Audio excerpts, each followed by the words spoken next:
guys, good morning. Welcome back to our channel, the Eaton Squad. My name is Addie. So for today's video, how to make your airport experience a pleasant one. So the Manila International Airport Authority has actually posted this for the Holy Week travel tips, but these tips can actually be used in all occasions. Let's talk about it. Details coming up.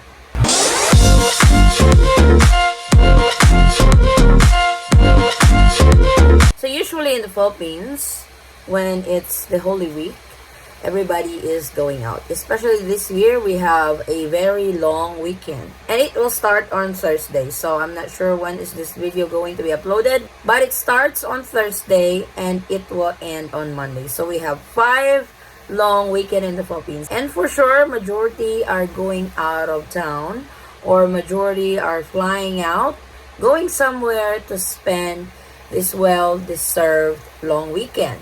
So the Manila International Airport Authority has posted these travel tips on how to make your airport experience a pleasant one. But as I was reading it, you can actually use this in all occasions, traveling domestically or traveling internationally.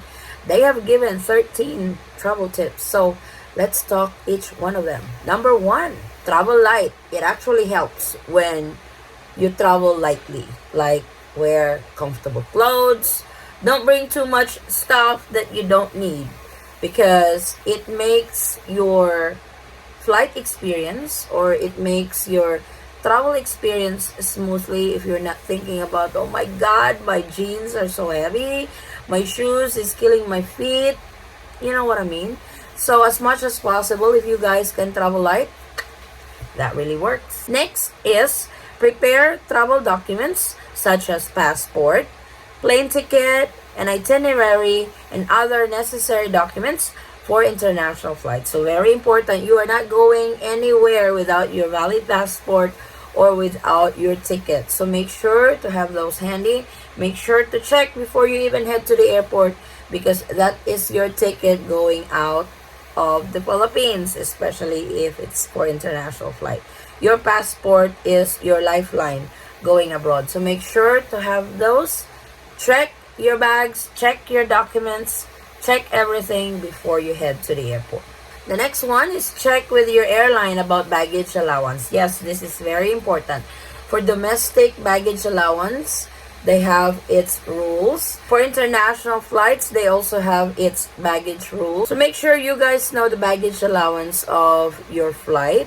Check the airline's website. What's the weight limit? How many bags you can bring in?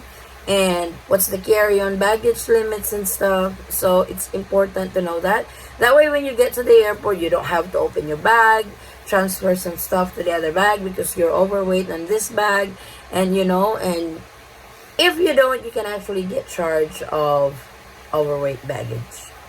Next is if your flight tickets does not include travel tax, you can pay it online at www.traveltax.tieza.gov.ph. So usually right now travel tax is included in your ticket. But like I said, if it's not included, you can pay it on this website ahead of time. I will leave the link in the description box for your reference. And I'm actually going to make a video about travel tax with this legitimate website because you can actually pay ahead of time and just show the receipt at the airport when you are exiting the Philippines. So make sure to have that document. Next is learn about prohibited items ahead of time. I have actually uploaded a video on this, on customs rules, on what are the items that are allowed and not allowed. So if you guys can check that video as your guide on what items are not allowed on the aircraft or what items are not allowed to be brought to the Philippines. So make sure to know that because that could be a hassle on your part.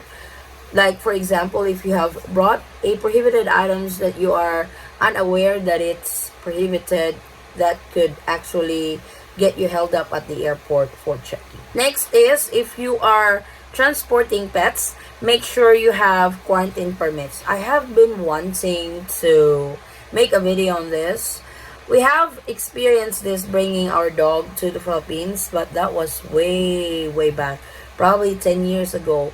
And for sure, the quarantine permits or the procedure for bringing pets into the Philippines or outside the Philippines has probably changed over time. But I will do more research on it, because before, with us, we have to put a chip on our pet. He's got to have complete vaccination and stuff.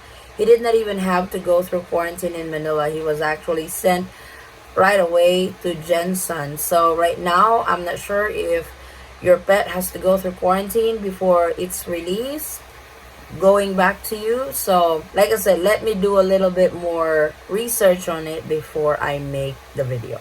Next is check in with your airlines online. So this is actually an advantage, because usually airlines would send you an email like a few days before your flight, or when it's getting closer, that hey, your flight is on this date. You can actually now check in online. Take advantage of that, because that would actually make your life easy, and all you gotta do is bag drop off. Hopefully the lines at the bag drop off is not that long, but hey, at least you already have checked in online. You don't need to worry about it. Next is arrive at the airport at least 3 hours before your international flights and 2 hours for domestic flights. So please take note of this time interval. For international flights, 3 hours, at least 4 hours. That's really a good time frame. 2 hours for domestic flights, because you'll never know how long the line's going to be, how long the lines the machine getting your boarding pass and all that, how long the lines for the bag drop off. So it's really important you guys will have ample time to process everything, so you guys don't miss your flight. Next is declare valuables in check-in luggage. So this is important. Don't hide anything, especially if you have exceeded the allowed quantity of an item that you can bring in. Make sure to declare it, especially if you are bringing in cash.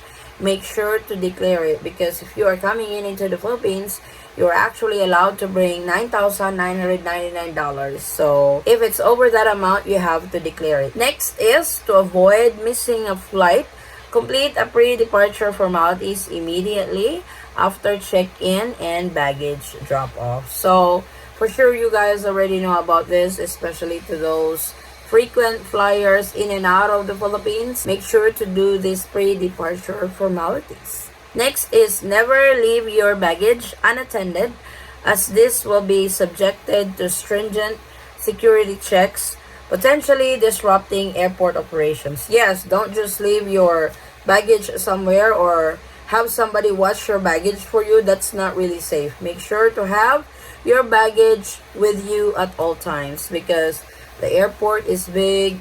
You don't know people that are there. You know, it just basic common sense when traveling. So make sure all your baggage or carry-ons, personal bag are always with you. Next is complete eTravel registration online at www.etravel.gov.ph. So arriving and departing passengers will now have to register with eTravel starting April 15 of 2023. So please take note of those travelers coming in into the Philippines and departing passengers exiting the Philippines. eTravel registration within 72 hours. And the last but not the least, use the immigration e-gates upon arrival if you have a Philippine passport. So take advantage of the e-gates when you arrive in the Philippines. This is a machine where you just scan the passport and stuff and you are good to go, just like what they do in the States. So like I said, take advantage of this technology so your airport experience is a pleasant one. So I hope you guys can use these travel tips when you are traveling to the Philippines or you are exiting the Philippines. And if you guys can add more tips on this, please feel free to comment down below so we can share with everybody. Give them a heads up when they are traveling. Thank you guys so much for watching. If you have any questions, concerns, or inquiries with regards to this video or in any of our travel related videos, please comment it down below and I will try to get back to you guys as soon as I can. Or you can direct message me in our Facebook page, same handle, the Eaton Squad. Again guys, thank you so much for the continued support and trust to our channel and to our family. I hope to see you on our next travel update or travel tips. Stay safe, stay healthy, God bless everyone.